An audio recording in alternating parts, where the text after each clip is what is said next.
Hi everyone, today we have a new video review, and as you can see, this time we are going to talk about fresh release from ICM, and we have a new tooled aircraft. It's a Ki-21-Ib Sally, Japanese heavy bomber.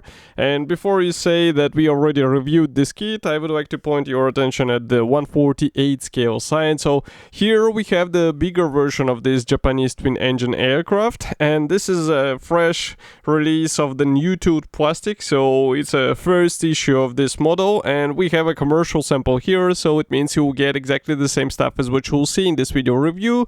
It should be already available in Modelimex as far as I remember, so in case you don't want to wait, you can order it directly from Modelimex for a quite good price. So the kit number is 48195. We have really beautiful box art here. It would be also cool to get this as a poster probably.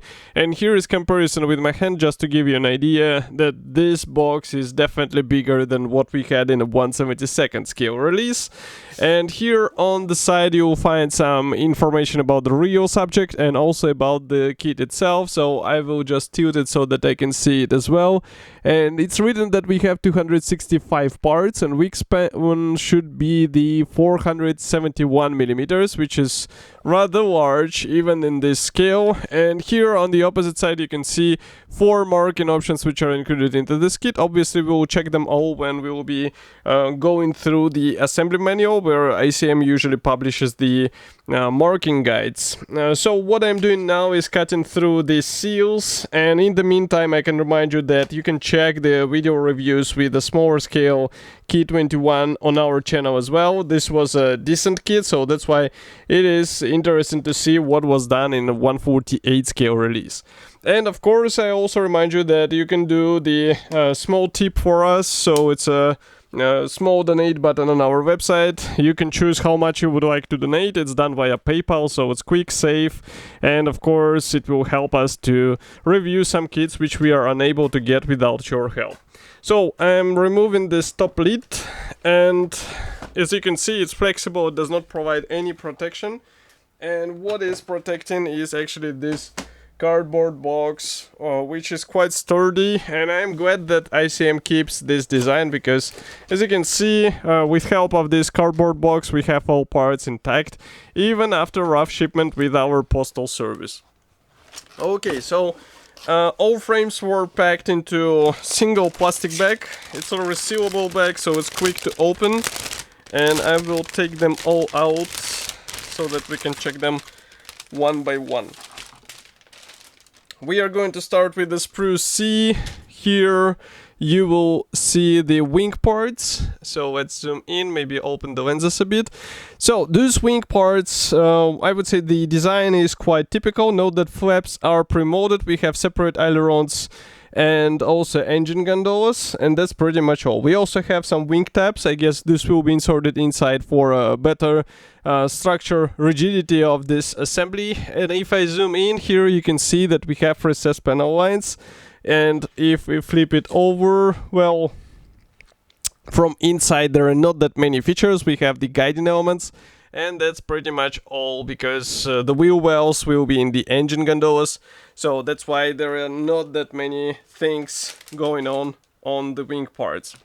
Next we continue with the fuselage house. So those ones are molded without the tail wings and also tail fins, and also I can see the nose section is molded separately, and those small parts are actually the engine gondolas. We have also instrument panel here, fuel tank.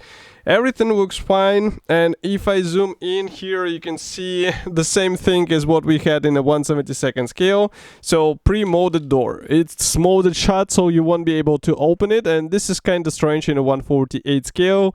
They could have made it as a small difference for this bigger scale release, and of course you can try to open it with a sharp knife, but that's a different story. And by the way, note the deepness or depth of the recessed panel lines, so they're not as deep as some modelers would like to have, and this will also require some due care, because you can easily lose them under several layers of the paint and lacquer. So here you can see also some of the interior features, and I would say it's on par with what we had in a 1/72 scale release, so it should be fine for what you can see through the openings or the clear parts. I can see also guiding elements here, so far design looks fine. But of course, if you would like to have more features, you will have to do some scratch building because it's not supplied here. Next, we continue with the pair of the identical plastic sprues. So that's the sprue E, and as you can see, it is dedicated to the engine parts. So yes, both engines will be actually replicated in a quite nice form. So as you can see, we have the both cylinder blocks, also we have some external equipment for the engine, and the propeller attachment points, note that we have them alright on the blade, so it means you have to be careful. But overall, I like the design of this frontal cowling section, because it means that you won't get any seams in this area. And the landing gear wheels, well, you can replace them with some aftermarket, because as far as I remember, several manufacturers were already announcing their own solutions for this kit, and it's just a matter of time they will be on the market. Okay, next we continue with the gray plastic sprue, which is dedicated to more of the interior parts, and this is actually, I would say, the difference from a 1/72 scale release, because we did not have a lot of things in that model. Here, as you can see, we have a lot of cockpit parts, and for example, this seat is molded as a single piece part. We also have the side console and some other elements which will be installed here and there, so everything looks quite nice. I can zoom in even closer so that you can see some of the pre-molded features. And of course, they will benefit from the careful painting done by you, because, well, even though the interior will be closed inside the fuselage, still it's something what can be displayed on the finished model in case you have some diorama ideas. Next, we continue with the separate plastic bag for the clear parts. And here we have the canopy parts, obviously. So as you can see, the overall molding quality looks great, just like on all recent releases from ICM. I'm not sure if we will have masks here.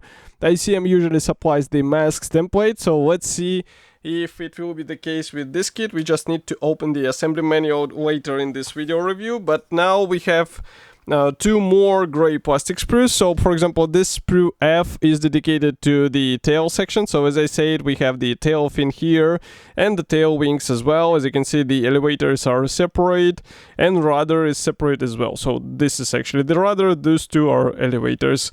And elevators and tail wings, they should be assembled out of two halves, and even the rudder should be glued out of two halves. We have the guiding pins inside all of those halves, but you still have to be careful because these are rather big parts and some discrepancies will be noticeable. Next, we continue with the sprue.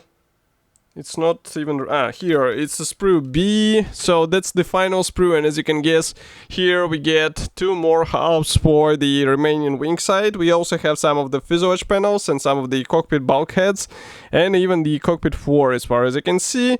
So again, everything looks great, and pretty much the same design as what we saw on the previous wing, and it's just a matter of combining all of those wing parts together. It might take some time due to the size, but I think you will be ready for that.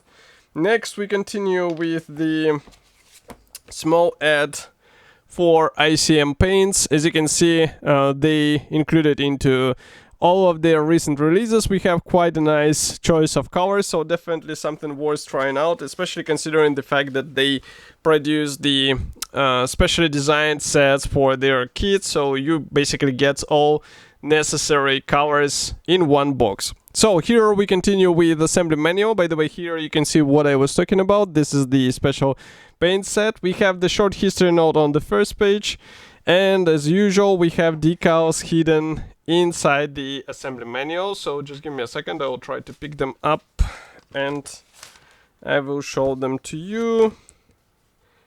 Okay, so here we have nicely printed decals. We have also some cockpit decals, no seat belts unfortunately, but we still have some stencils here, and of course this Hinamaro looks good, but I know some others would prefer to replicate it with masks, so it's your choice whether you would like to go this way. So, parts map, as you can see here on these pages, we use all of the parts, and next, I don't see any red crosses either, so it's basically all parts are employed. And note that for the fuselage panel, I'm not sure what is written here, so just give me a second. It looks like the door will be detailed from inside, and we also have some separate fuselage panels in order to replicate this particular version. So as you can see, more of the equipment getting installed onto the fuselage walls. Then we continue with the bomb bay, so you install bombs here, and also you start working on the floor panel. Here we assembled the fuel tanks, there are several of them, also some control elements for the cockpit, and then all this stuff goes together into the fuselage.